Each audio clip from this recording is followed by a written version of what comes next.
This is CGTN, China Global Television Network.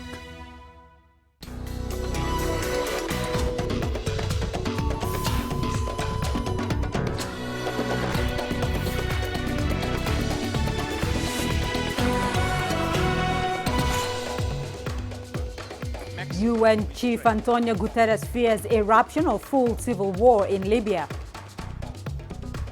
African delegates want solutions to help curb global warming. And Ghana encourages citizens in the diaspora to return home. Hello and welcome to Africa Live on CGTN with me, Beatrice Marshall, in Nairobi. We'll bring you the details on those stories in just a moment, but first, Uche Okuronko with the day's business headlines. Uche. Thank you, Beatrice. And here's a look at what's coming up on Africa Live Biz. Kenya's leading mobile operator, Safaricom, hits a new market value record.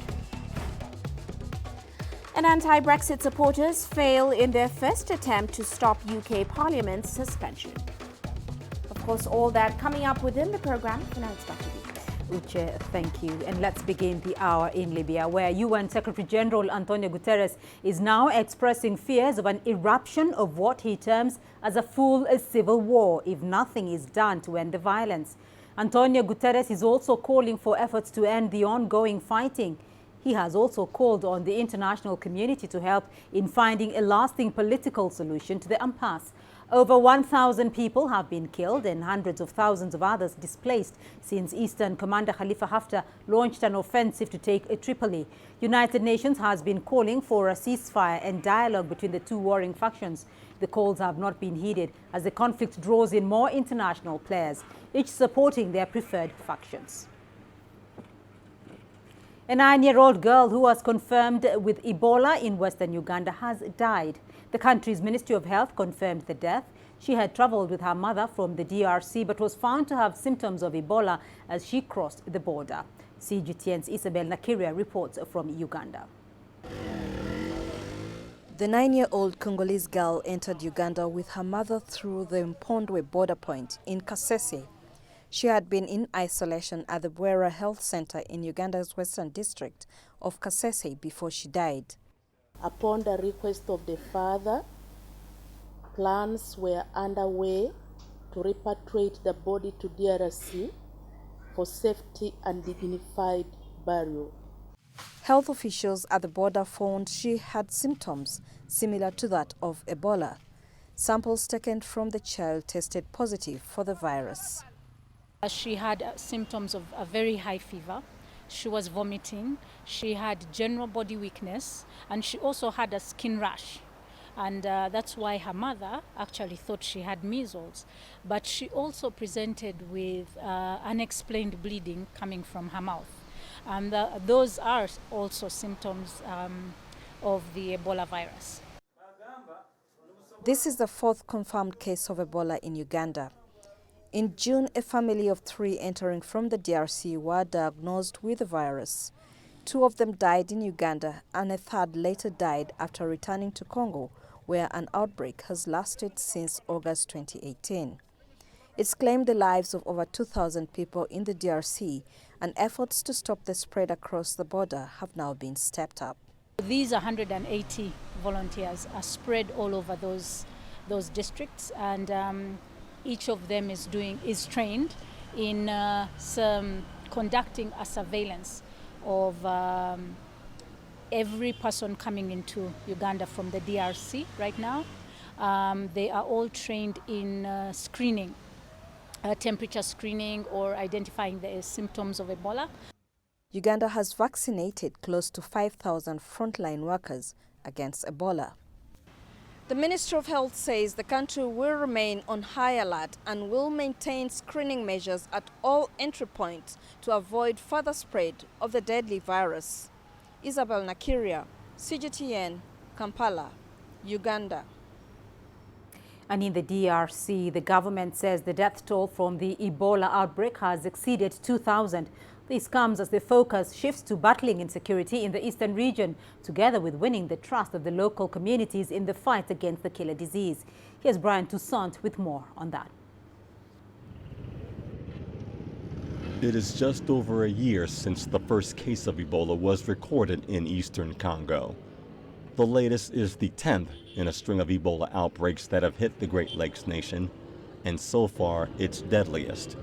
According to government data, the number of the dead has risen to more than 2,000. To the locals, the disease is not new, but the figures tell of an outbreak of epidemic proportions. 2,000 people is quite a huge number. When up to 2,000 people die, that means there is a problem. We need to reach a level where we have to say no to Ebola and eradicate it forever. Because as the epidemic continues, it is we, the Congolese, who are suffering. We need development in Congo. We want to move on, and to achieve that, we must eradicate this disease.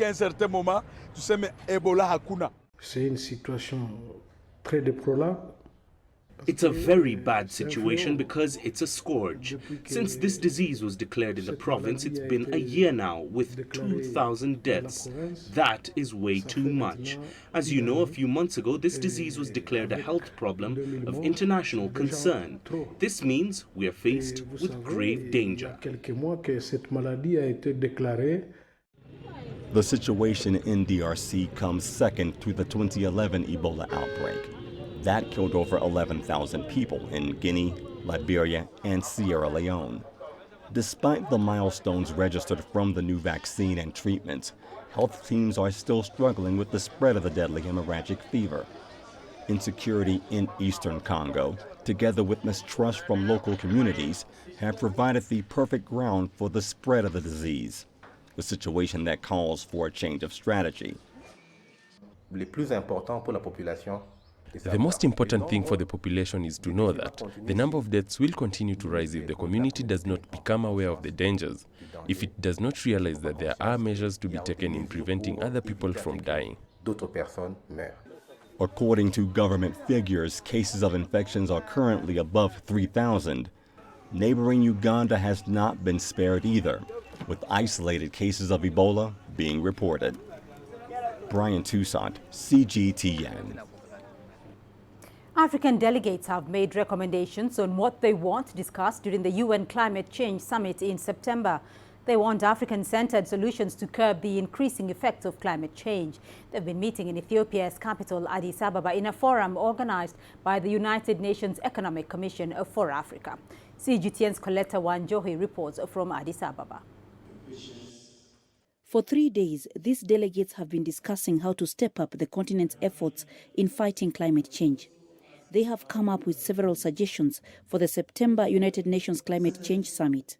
We must have policies in the continent that can help in the countries in coming up with different ways of addressing disasters, so that we are aware of disasters, early warning systems. But most important is the capacity building of member states, so that they are able to tell which kind of disasters are able to attack the particular area at whatever time. Kenyan climate scientist Professor Laban Ogalo says information driving the climate change debate currently is global, and he says Africa needs to gather its own from its communities. Even in any system, in order to foretell what will happen, you need some data of that area that you are interested in. The Med community has some data, but there are still some challenges. If you want to talk about community, growing rice, community with livestock, you need data in those particular areas. Those are really missing. Delegates have also raised the need to encourage grain reserves across the continent in order for communities to have food when drought strikes. On the PROAD project in Nigeria, we work in Kebbi and in Adamawa, and I could tell you that in every community we have over 70 grain reserves already in each communities that we work. They build these grain reserves for themselves. They get to go access food from those grain reserves during the lean season. So interestingly, the realities are there. In addition, African representatives have decided they need to review their negotiations with wealthier nations who want to invest in their countries. That is the heartbeat of protecting our environment and our natural resources, how we negotiate, how our rules and our laws protect our position, and then also the conditions that are not going to put weight on the taxpayers later, because there are already examples on how bad or contract that were not good negotiated have caused impact in terms of taking away what we had already built as nations, as African nations. The meeting has also agreed that the profile of climate hazards should be expanded in Africa to include more than just droughts and floods. The delegates have asked African governments to invest in educating local communities on the need to report any signs of environment hazards in their environs. This will ease early response and prevent high cost caused by adverse effects of climate change. Coletta Njohi, CGTN, in Addis Ababa, Ethiopia. Well, let's return now to the Democratic Republic of Congo, where the government says the death toll from the Ebola outbreak has exceeded 2,000. And UN Secretary General Antonio Guterres is now heading to the DRC to assess the situation and mobilize additional support for the Ebola response. CGTN's Chris Ochamringa is in Beni. He's following up on that story for us. Chris, the UN Secretary General is expected in the DRC tomorrow. What more do you know about his visit? Well, the Secretary General, Antonio Guterres, is expected here on Sunday, and he's going to visit an Ebola treatment center in an area called Mangina. That's where the first Ebola case was discovered last year in August, and he's going to meet with the survivors and the healthcare workers who have been putting their lives on the line to help bring this outbreak to an end. More than 2,000 people have now died of this outbreak, and it's an alarming figure despite the discovery of 2 drugs that have been proved to be very effective in treating Ebola. And so the visit of the UN chief is aimed at boosting, the coordination that the Congolese and international health workers have been doing to try and bring this outbreak to an end. And that is the question, though, Chris, because 2,000 is really quite an alarming figure. So how important is the Secretary General's visit for the fight against Ebola? It's very significant because the UN has been the agency that's been, playing a very key role in coordinating the response to the Ebola. Most of these agencies, sister agencies of the UN, like the WHO, WFP, UNICEF, are playing a very important role in supporting the people in Beni and other parts of North Kivu and Ituri province that are facing this very deadly disease. So the visit of Antonio Guterres is supposed to, first of all, embolden the staff. About 700 people from the World Health Organization have been here since the outbreak was announced last year, and so he's supposed to motivate them to continue doing this despite all the challenges that they have faced. They have faced attacks by rebels, and some of them have been killed, and so he's also going to mobilize resources to ensure that this outbreak is brought to an end, because the WHO and other international partners have been requesting countries, world leaders to contribute more to ensure that this outbreak is brought to an end. So he's going to just, bring an added push to this campaign to bring this outbreak to an end. Chris Ochamringa in Beni in the DRC. Well, in Kenya, a census currently being undertaken by authorities at a cost of $1.8 billion will soon come to an end. Held once every decade, the exercise is used for planning purposes and resource allocation. CGTN's Robert Nagila accompanied one of the teams involved in the enumeration exercise. With less than 24 hours to go before Kenya's census period officially ends, Penina Nyingi and her team of enumerators are racing against the clock to complete the exercise in their designated area, a middle-class suburb in Nairobi. So far, so good. We've covered almost 90% of the total population in my area, and I believe by the end of the exercise tomorrow, we'll have done up to 100%. The occupants of this apartment are among the remaining few yet to be counted. Kenya is among the few African countries that have held a census every 10 years since independence. The data collected will be used for planning and resource allocation by the government. 135,000 enumerators have been hired to conduct the exercise. Each enumerator is expected to cover 20 houses per day and about 100 households during the entire period of the exercise. Back at the apartment, Penina and her team capture these families' data electronically using a tablet. After 20 minutes, the team is done. Very, very easy and straightforward, no complications at all. His doors marked with chalk, indicating this household has been counted. Preliminary results are expected in November, with the general census report released in 6 months. A detailed analytical report will be released a year after the enumeration. Officially, the exercise ends on Saturday, but it's still unclear whether authorities will extend the census period. That will be determined by the number of people already enumerated. Robert Nagela, CGTN, Nairobi, Kenya.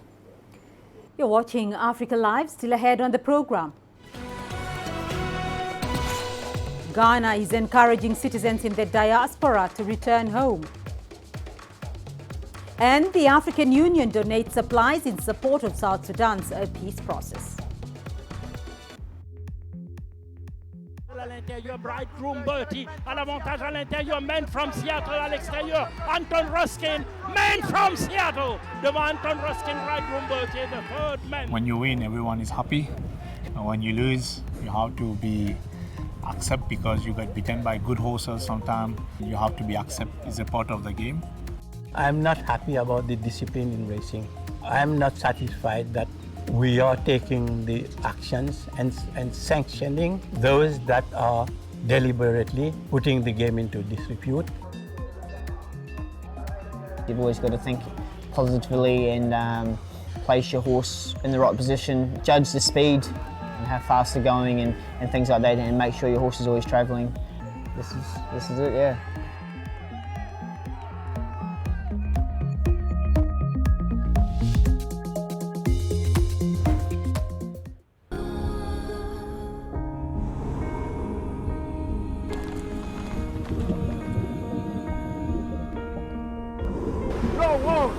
No one again, he can hold in guns. Machine guns from police forces toward the protesters.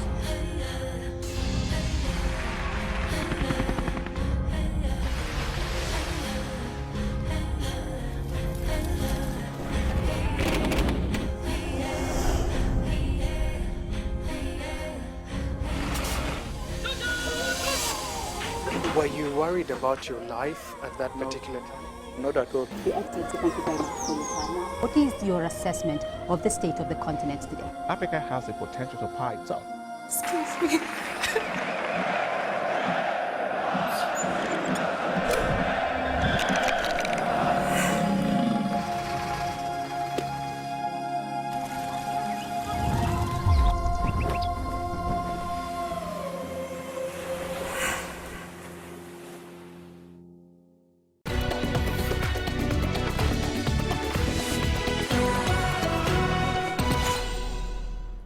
Ghana is marking a year-long event which it calls Year of Return. The event seeks to encourage Africans in the diaspora to return home. It coincides with the commemoration of 400 years after the transatlantic slave trade that saw the first African shipped to the United States.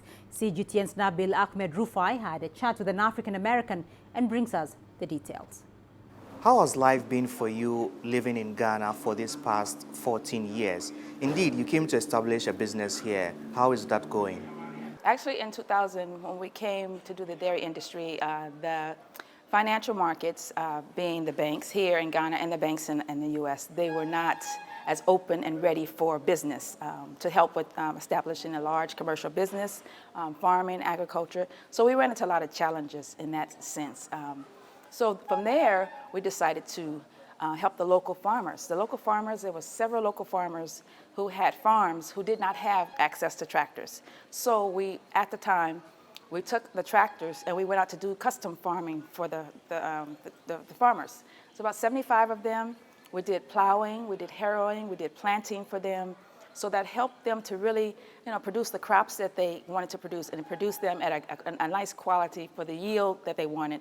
And they were very satisfied with that. So they kept coming back and kept coming back to where it became a lot of work for us. Ghana is marking the year of return, and it's in commemoration of 400 years after the transatlantic slave trade.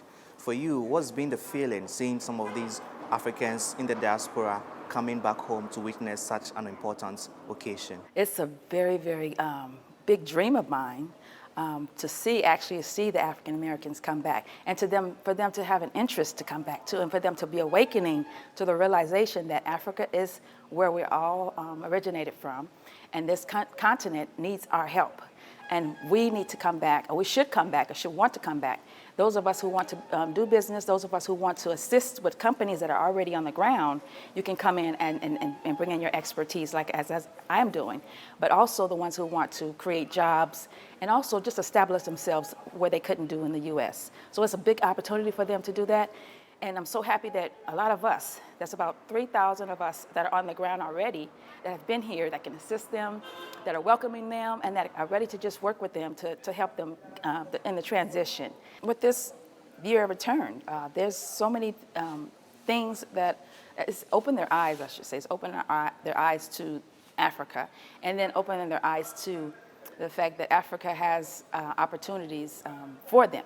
And so when they seek those opportunities and initially, then they will be able to be more at ease, feel at ease to come back. Because you have to have a mind change when you're coming back. You have to have a mind change. You can't come back and come here and think that everything is the way it is in the U.S. So when you have a mind change, then you can come back and seek the assistance that you need and then start creating businesses. And that's the main thing, to create the businesses, to create the jobs that are needed, and then also the infrastructure that's needed. What do you think governments in Africa must do to make the conditions in the countries more favorable for Africans in diaspora to consider coming back to develop the continent?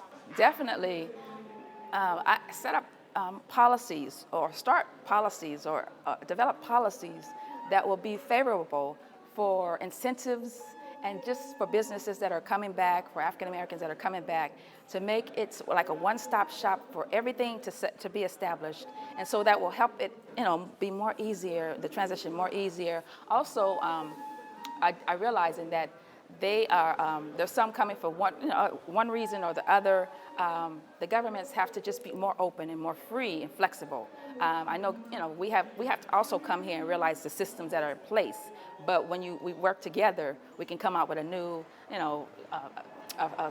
new rules or new regulations, I should say, that are favorable for both. Because we don't want to come and change things here, but we also want them to realize that things can be improved. So if they're ready to work with us to improve the policies that they have and systems that they have to make them more better and more, I should say, 21st century, then it will be more easier for them to make that transition, I believe. South Sudan has just received 35 tons of supplies from the African Union Peace and Security Council for use in military sites. The package is a part of a support plan for the country's peace process. CGTN's Brian Toussaint has more on this story. The supplies, mostly tents, landed at the Juba International Airport. They arrived from the African Union Logistics Center in Douala, Cameroon. The tents will be distributed to several cantonment sites. Among the items that we have received, most of them are tents and are meant for lodging, some of them will be used as stores, some of them will be used as kitchens, some of them will be used as washrooms. They will go to all the cantonments in South Sudan that have been established. Military forces from different warring factions have been converging at the sites as part of transitional security arrangements in South Sudan's peace agreement. The agreement was signed in September 2018. The United Nations mission in the country facilitated the transportation of the items from Cameroon. African Union Commission deemed it necessary to provide some support, in-kind support, so that the cantonment process can be completed and the training of unified forces can start, so that by November 12, 2019, we can have the formation of a revitalized government of national unity. The arrival of the items is timely given the limited time towards the formation of a national government, which has already been delayed by 6 months. Brian Toussaint, CGTN. Ethiopia is investing in trying to reduce road accidents after the country suffered over 5,000 fatalities last year. The capital, Addis Ababa, where many of the deaths are recorded, has invested in 11 speed poles to try and encourage drivers to go slower. CGTN's Coletta Wanjohi reports from Addis Ababa. High speed is one of the major causes of accidents in the capital, Addis Ababa. The city administration says although the number of fatalities is reducing, it is still a major concern. In Addis Ababa, in a year, a total of 470 fatalities occur. That means 470 victims will die on the road. But in the last couple of years, it has stabilized. But for a long, it was growing for about 6%. But the city has making a good progress. This is one of the 7 speed poles installed strategically in busy roads. It automatically measures the speed of the vehicle. So if they exceed the legal speed limits, it will automatically warn the drivers flashing slowdowns. So that hugely will reduce the speed. So we have collected the before data, but after the intervention, we'll collect the post data and we'll see the impact of this initiative. 4 more speed poles are yet to be installed.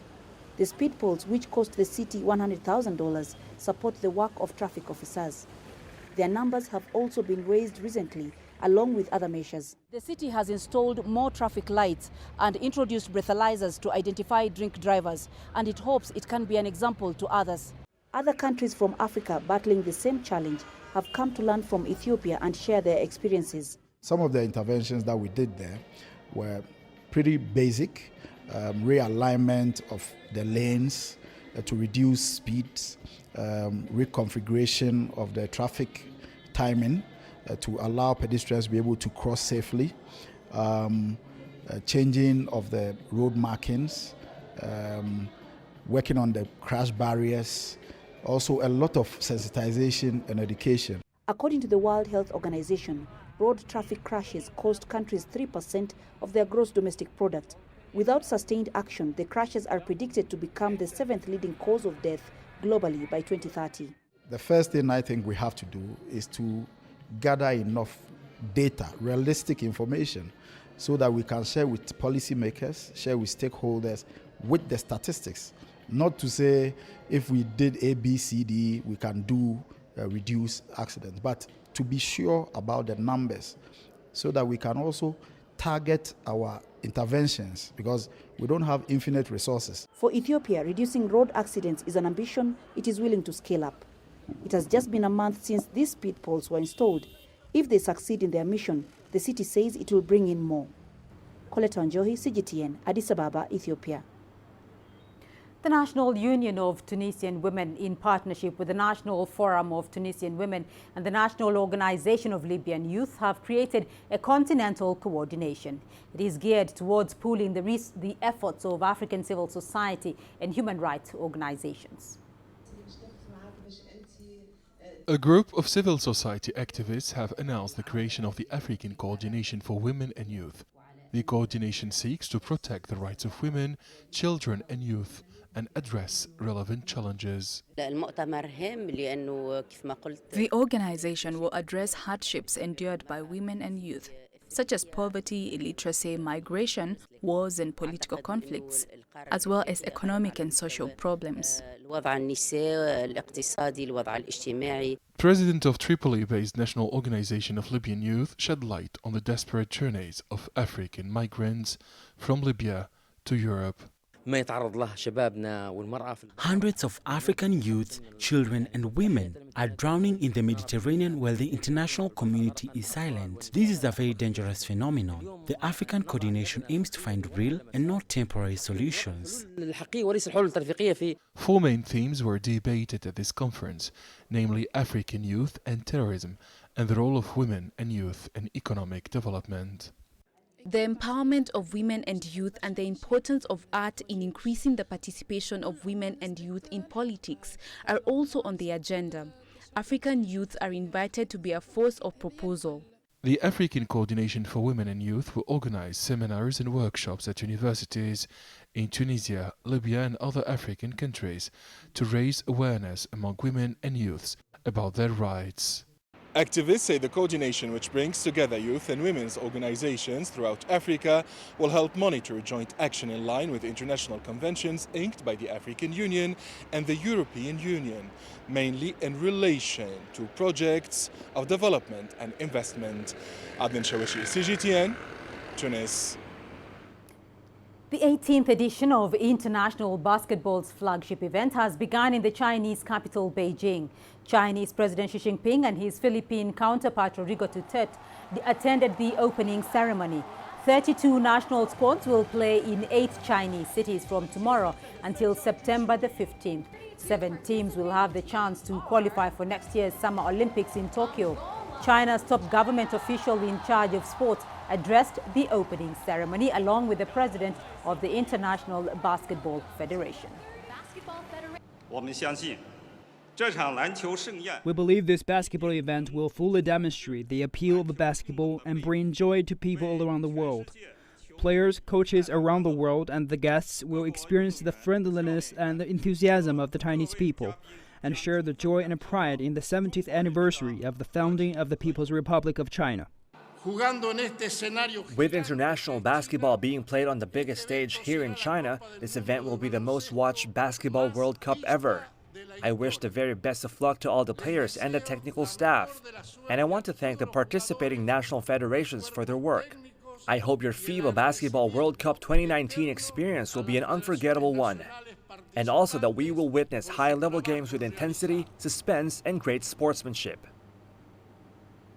Hong Kong police have arrested several activists on various charges connected with the ongoing unrest.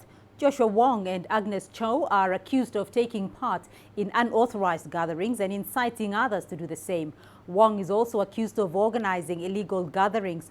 Both were released on bail after appealing in court. Andy Chan, the leader of the banned Hong Kong National Party, remains in custody, accused of rioting and assaulting police. Local media also say Rick Hui, a member of the Sha Tin District Council, was arrested for obstructing the police. And there are reports that Legislative Council member Cheng Chung Tai and Althea Swen, former president of Hong Kong University Student Union, were also detained. Well, let's now go to Uche Okoronkwo for the latest business news. Uche. Thanks, Beatrice. And coming up on Africa Live Biz. Kenya's leading mobile operator, Safaricom, hits a new market value record. And anti-Brexit supporters fail in their first attempt to stop UK Parliament's suspension.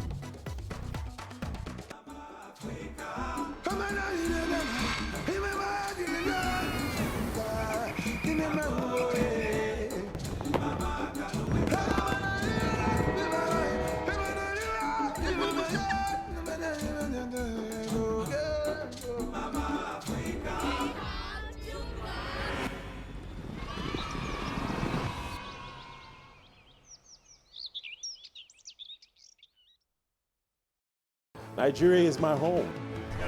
160 million vibrant, ambitious individuals constantly seeking the perfect self-expression.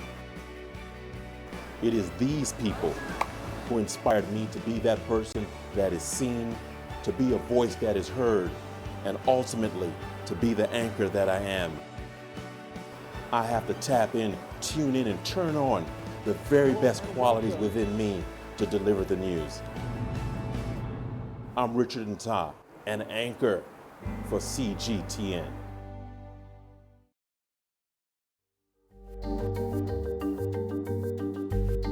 Africa Live.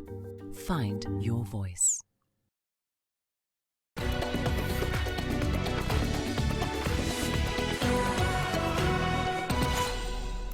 Well, let's start off in Kenya. The country's leading mobile operator, Safaricom's valuation at the Nairobi Bourse has hit a new record. The telco is now valued at about $11 billion, which is nearly 51% of total investor wealth at the Nairobi Securities Exchange. Now, the telecoms firm hit the new peak on Thursday. Safaricom crossed the 50% threshold, making its market worth more than that of the combined valuation of all other NSE-listed firms. Now, so far this year, Safaricom's share price has gone up by about 25%, adding billions to its market value at a time when many companies are stuck in a price slump. Now, the telco is still shy of its highest ever market cap of about $12 billion, achieved in March last year. And shifting now to Brexit matters, a Scottish court has rejected a motion which was aimed at blocking British Prime Minister Boris Johnson's plan to suspend the UK Parliament. Earlier this summer, cross-party MPs and peers had filed a fast-track petition at Scotland's highest civil court. This was an attempt to stop the Prime Minister from proroguing Parliament for more than a month ahead of the 31st October Brexit deadline. Now, although the UK Parliament is usually suspended in September, the suspension extension until mid-October has been described by many lawmakers as a constitutional scandal. The move has also triggered dozens of legal claims and protests across other major British cities.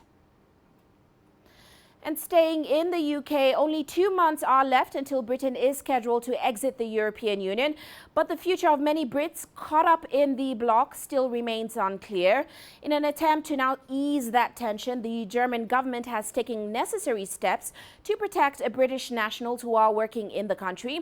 But in a no-deal scenario, will all their rights still be guaranteed? Well, CGTN's Guy Henderson examines just that. Kittles of Hamburg, a purveyor of all things quintessentially British. Lots of my customers love that lemon curd on their scones. Almost everything in this shop's imported from the UK, says Alex Kittle, the owner. That means trade delays caused by a no-deal Brexit could hit business hard. So that will be something that is fresh and yes, therefore hard. That would be more difficult to get in the event of a hard Brexit. Because it'll go off. Kittle says it's hard to plan. We expect that there will be delays in transportation and the cost for transportation will increase. But other than that, we're not quite sure which guidelines to follow. In the village of Brunsmark outside Hamburg, Ian McNabb's plans are also in limbo. So this is a relatively new building. McNabb is Germany's only British mayor, a job only available to EU citizens. He's still unsure when he's supposed to step down. You get an official letter. I got this official letter, I think, about January.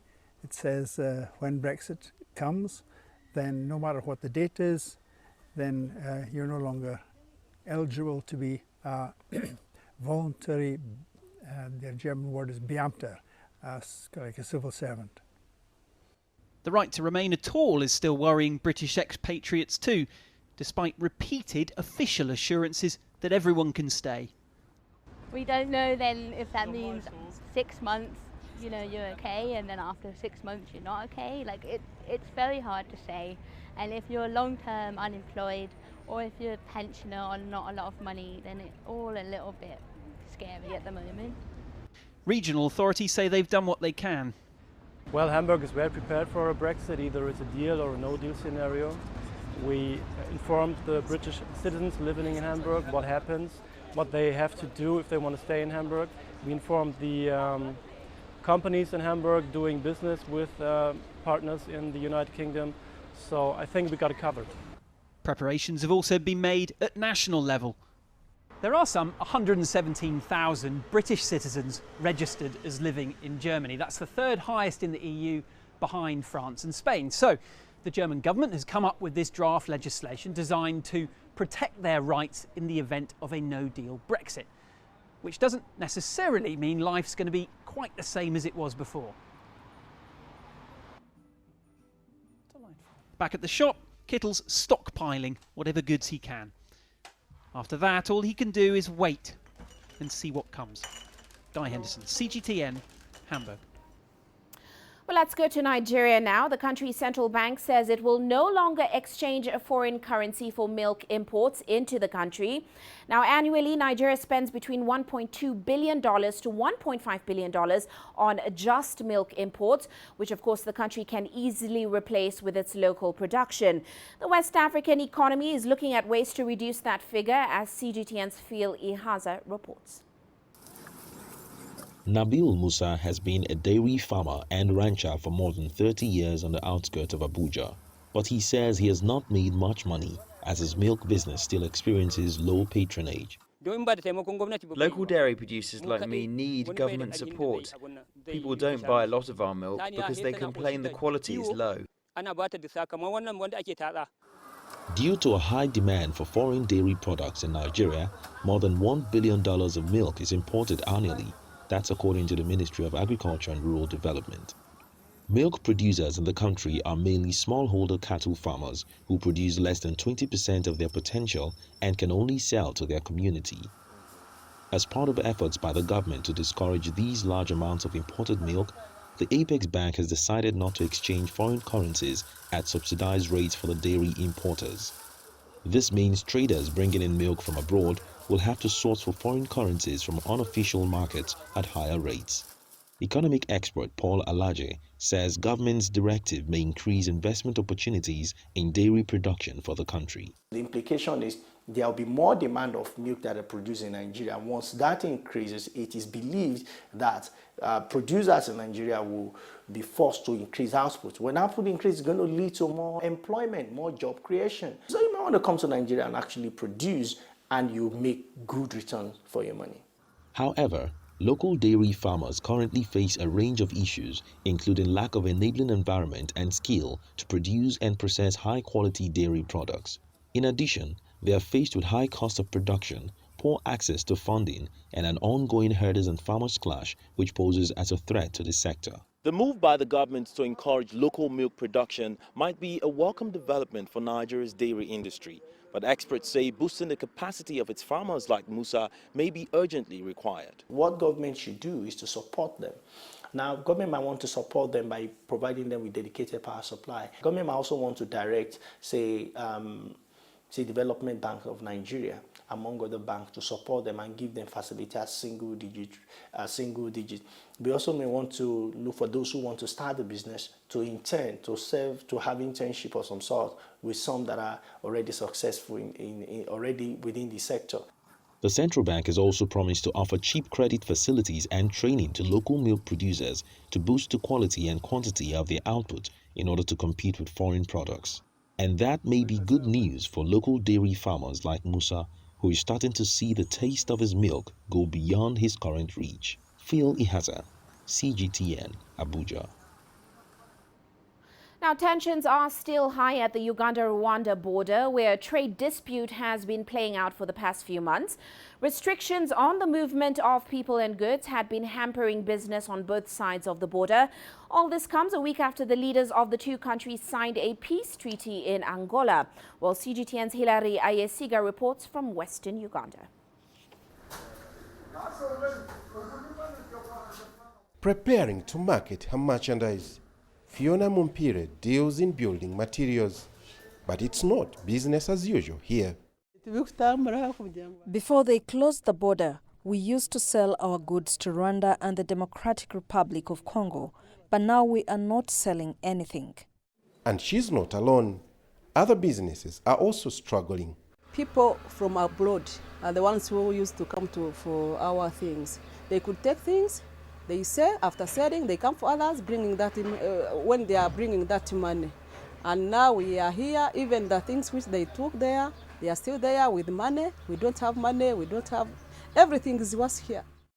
Business here at the Katuna border post is on the low ebb, even after the two leaders signed the peace accord in Angola to ease trade. Traders here are worried that the current standoff could edge them out of business. Some businesses have already closed shop, and this border post has been temporarily closed for 6 months. Cargo trucks are being diverted to Mirama and Chanika entry points. Local leaders are now urging the two presidents to enforce the agreement.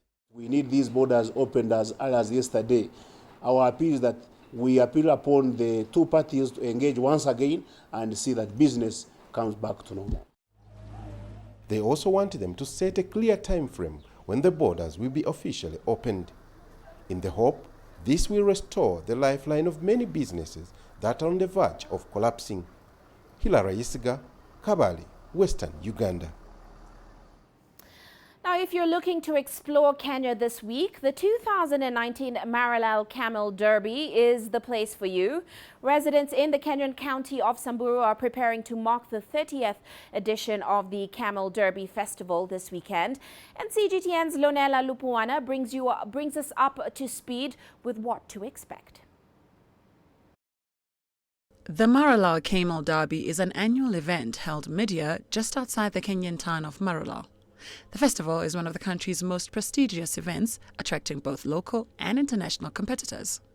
It is an international event that we expect all nationalities from all over the world to come and participate. We have been able to get up to 20 plus nationalities coming to compete in this race. So in terms of hotels bookings, in terms of camping, in terms of food and all this, transport, there's a lot of money that will be circulating around here. And so it's a huge boost to the local economy, so to say. The annual derby, which is set to kick off this weekend, has thrilled sports lovers for almost 3 decades now. Each year, thousands of local residents welcome hundreds of foreigners to celebrate their unity in cultural diversity. From the young to the elderly, everyone is given something to enjoy, as well as a lesson or two to take home. For participants, the cash prizes for the camel riding competition are very tempting, with almost $70 at stake. Those who don't participate, though, are not left behind. They're usually exposed to exciting side activities, among them the Samburu traditional wedding ceremony. Samburu is unique in terms of culture because they have preserved their culture over the years, though there's a lot of interaction with other communities, but they have maintained their culture. In addition to the extravaganza, the Samburu County boasts a vast collection of impressive natural landscapes ranging from volcanoes to deserts. These areas are also very scenic. We have very good sceneries. This is the Holy Land, the Hollywood. This is the Hollywood of Africa. Many films have been acted in Samburu. Reference is the White Maasai, the Survival, the Walking by the Lions. So all these films have been acted in this particular county. And as the curtains fall on one of the rarest camel derbies across the globe, participants here hope this festival will uplift the lives of many for years to come. Lonela Lupuana, CGTN. Well, that's all for now on Africa Live Biz, but coming up on Global Business Africa, Nigeria's government shifts gears in an attempt to save its assets, and that's following a $9 billion court award to a gas company after a botched exploration deal. Of course, we'll bring you more on that top of the hour. For now, back to you, Beatrice. Uche, thank you. And we still have more news for you here on the program. Your sports news coming up next. Here's what's ahead. Tunisia appoints new coach to take over from Frenchman Alain Giresse.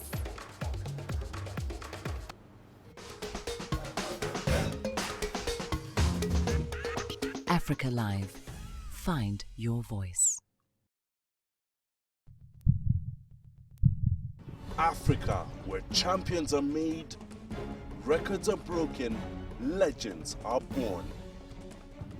We're there for every goal, for every knockout, for every step of the way. Match Point, only on CGTN.